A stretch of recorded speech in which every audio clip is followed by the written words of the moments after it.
Level 1. The envelope you never opened. The number on your screen is 0. You are 23 years old.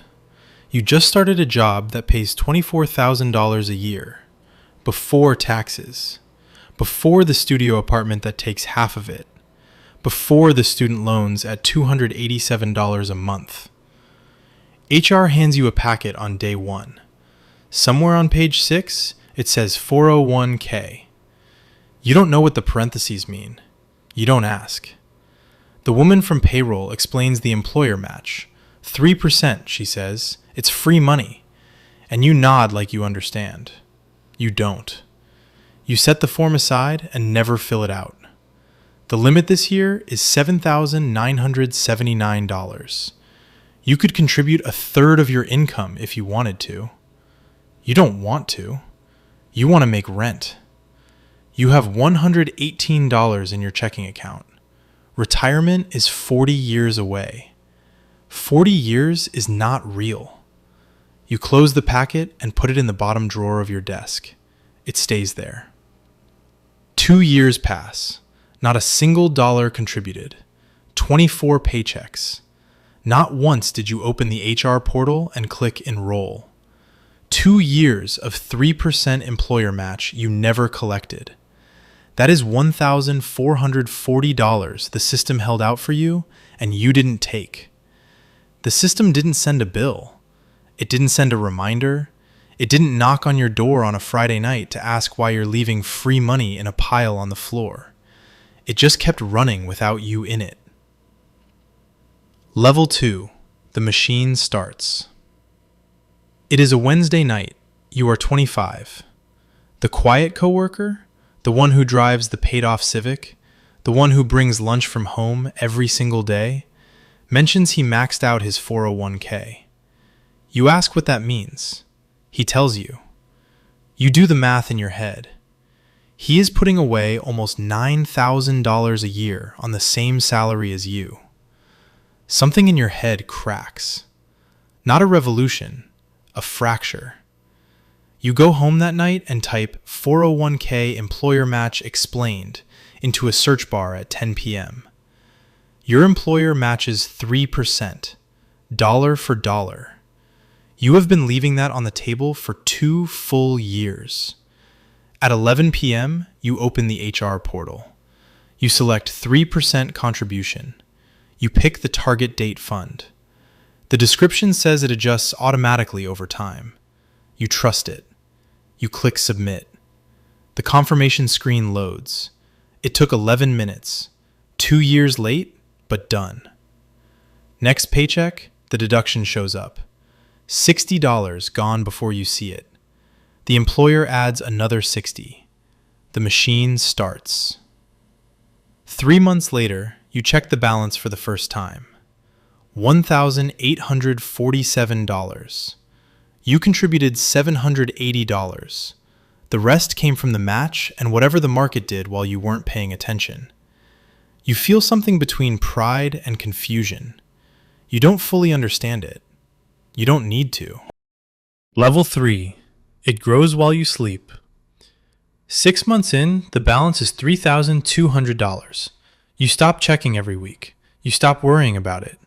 It grows while you aren't watching. That bothers you a little at first. Then it doesn't bother you at all. By 28, it is $7,600. A fund you barely understand, still growing. You forget about it for 4 months. When you check again, it grew while you were gone. Contribute 3% to get the match. Pick the target fund. Leave it alone. That is the whole strategy. Level 4. The closest you came to breaking it. A new job comes along. You are 29, $12,000 more a year, better title. You take it without hesitation. Your last day at the old job, HR sends the 401k distribution notice, 60-day decision window. The paperwork lays it out, $11,400 in your old plan. You have 60 days to decide what to do with it. You run the numbers on a napkin, cash it out. After the 10% early withdrawal penalty and about 22% in taxes, you walk away with roughly $7,800. That is 3 months of rent. You think about it seriously. For 6 days. You tell yourself you'll start over. You'll contribute more later when you earn more. You almost believe it. Something stops you. A number you ran late at night. A thread you read. An article about people who cashed out at 29 and couldn't remember where the money went by 31.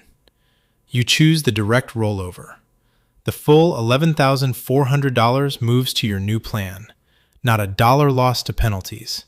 Not a dollar lost to taxes. You start the new job. You enroll in the new 401k on day 1 this time. No delay at all. After a raise, you bump contributions from 3% to 8%. The extra money disappears before you touch it. Your lifestyle stays exactly where it is.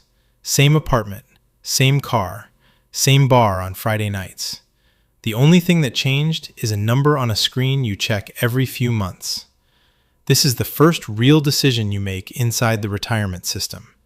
Not luck, not default, a choice. 1 month, the account grows by $800. You only contributed $490 that month. You check 3 times to make sure you're reading it right. The other $310 showed up from somewhere. You look up compound interest. You read the same explanation 3 times. Then it lands. The money is making money. Not a lot yet, but some. A strong quarter runs. You gain $6,000 without lifting a single finger. You didn't research a stock. You didn't time a trade. You didn't do anything except not touch it. You begin to understand. You are becoming a passenger in something you started. Level 5. The screenshot you deleted. The market drops 22% over 8 months. Your balance falls from its high. You log in every single day. You read articles with the word recession in the title. You feel completely out of control. You don't sell. Not because you are disciplined, because you freeze. You have no idea what the right move is, so you make no move. 18 months later, the balance is back above where it started. You did nothing. That was the move. Freezing was the right call. You carry that quietly. The balance crosses $100,000. It happens on a Thursday. You take a screenshot. You look at it for 30 seconds. You feel something tighten in your chest. Not excitement, something closer to disbelief. Then you delete the screenshot. You don't send it to anyone. Not your parents, not your best friend, not your group chat. 3 days later, you check your camera roll to confirm. You really didn't send it. You're not sure why you kept it secret. Something about saying it out loud feels like it would make the number disappear. You absorb this rule without being taught it. Level 6. The passenger. This year, the account's investment returns exceed what you contributed for the first time. You put in $23,000. The market handed back $10,500 on top. Together, the account grew $33,500 in a single year. You sit with that number for a long time. $33,500. That is what you earned in your entire first year of work. You remember that year. The alarm at 6:15. The commute on the 7 train. Lunch at your desk because you couldn't afford to eat out. The Friday nights you were too tired to go anywhere. The spreadsheets. The emails you answered at 11 p.m. trying to prove you belonged. All of that. Every commute, every cold coffee, every weekend you didn't take. That was worth $33,500. Now your account made that same number in a few months. While you slept, while you watched TV, while you argued about nothing with your wife on a Sunday afternoon. Something has shifted. You are becoming a passenger in something you started. The machine is bigger than you now. Your input still matters, but less than it used to. The system is doing more work than you are. You don't tell your friends. You don't correct their assumptions. Someone at a dinner party assumes you're in roughly the same spot they are. Anxious about money. 2 bad months from stress. Checking the balance with one eye closed. You don't explain. You don't post it. You don't bring it up. Ever.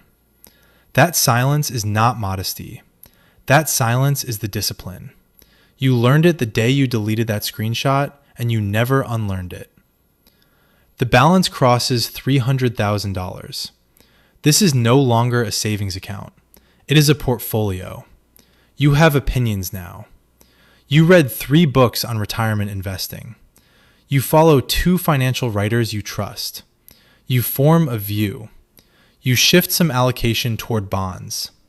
You use words like rebalancing, sequence risk, asset location. You didn't learn these in a classroom. You learned them from 27 years of watching a number move. They became yours the way a language becomes yours. Slowly, then all at once. The market drops again, hard. You watch your balance fall by $80,000 in 3 months. A coworker in his 30s comes to your desk, pale, asking if he should sell everything and move to cash. You look at him. You've seen this movie before. You have the scars to prove the ending. You say, "Don't touch it. Go to lunch." He doesn't fully believe you. You go back to your screen. Level 7. The quiet no. You turn 50. The IRS raises your annual limit. $24,500 plus an $8,000 catch-up contribution. $32,500 a year. You set it to auto-deduct on January 1st. You max it every single year without exception. No negotiations with yourself. No lifestyle creep eating into it. This is no longer a decision. It is a structure.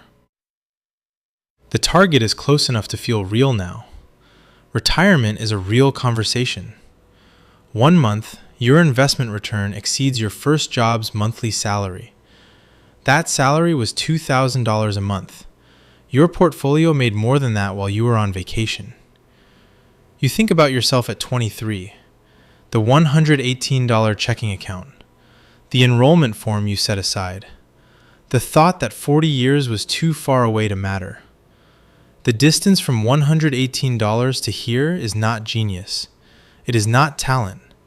It is not even discipline in any heroic sense. It is only time, and not stopping. And then work becomes optional. It doesn't happen on a single day. There is no announcement. No alarm goes off. It happens in a meeting. Your manager proposes a direction you disagree with. Something expensive, something rushed, something you know won't work. And you say no. Calmly, clearly, without hedging. After you say it, you realize something. You can afford that no. Not because you're right, because even if they showed you the door tomorrow morning, you would be fine. Your mortgage is 3 years from done. Your portfolio throws off more in annual returns than your first decade of contributions combined. You have options. Nobody in that room notices what just happened. Only you know, and you don't mention it after. Not to your wife, not that night. You just sit with it.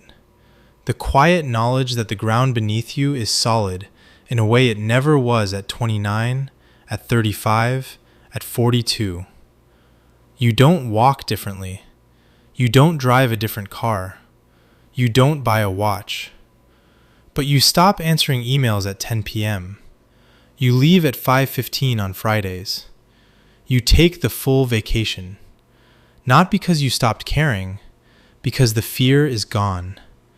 You are no longer there because you have to be. You are there because you haven't decided not to be. That is a very quiet kind of freedom. Level 8. It feels like a Tuesday. The statement arrives. 7 figures. You read it the way you would read an electric bill. You expected this moment to feel like something. A peak. A victory. Fireworks, maybe. It doesn't. It feels like a Tuesday. You close the app and make dinner. Your annual contribution is $32,500. The machine's annual return is $80,000. What you put in doesn't matter anymore. The system outgrew you 15 years ago. You just kept feeding it anyway, out of habit, out of structure, out of a discipline so old you don't remember when it started. You don't tell your kids the number. You don't tell your brother. You don't tell anyone. On a Tuesday night, you and your wife open a spreadsheet. You model Social Security, $2,081 a month at average. You apply the 4% rule. You factor in healthcare costs for the gap between retirement and Medicare. You slide between retiring at 62 and retiring at 67. The gap is significant. You run the numbers twice. They work both times. You don't say retirement someday anymore. You say retirement in 4 years. That is the difference. 40 years. You were that 23-year-old once. $118 in checking. Rent due Friday. Retirement is a problem for later. You don't resent the people who ignored it. You don't judge them. You were them. You remember. The drawer. The packet. Page 6. It cost nothing dramatic. No genius. No sacrifice that felt like sacrifice. Just time. And not stopping. That was all. Somewhere right now, a 23-year-old is sitting in an orientation room. HR is 3 slides into a benefits presentation. She mentions the 401k. A young woman in the second row nods. She turns to the next page. She has $74 in her checking account. Retirement is 40 years away. She is not worried. She doesn't know what it costs yet, but she will.